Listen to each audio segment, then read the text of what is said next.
Tolberto da Collalto, La leggenda delle Sacre Spine, è un libro che parte da due entità fisiche, un testamento del 1138, le Sacre Spine, una reliquia che è presente a Collalto. Ecco, in mezzo c'è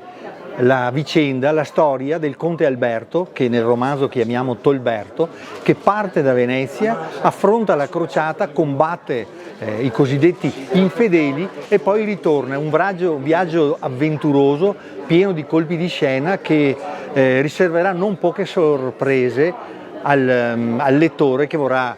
leggere il libro. La presentazione del libro di Antonio Menegon su Tolberto di Collalto e la leggenda delle Sacre Spine è stata l'occasione per rivivere i valori dell'età crociata e dello splendido Medioevo veneto che ha dato tante bellissime, straordinarie figure ai movimenti crociati. Una riflessione che ha spaziato dalla dimensione storica e spirituale ad anche la riflessione sulla psicologia, sul vissuto del cavaliere che viveva dolorosamente l'esperienza del doversi cimentare in battaglia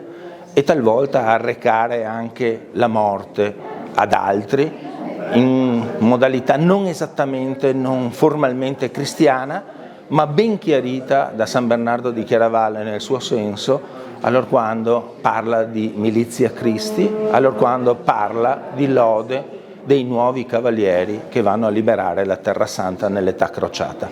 È stata una bella occasione di riflessione e credo che gli spunti siano stati ricchi e numerosi per tutti i partecipanti.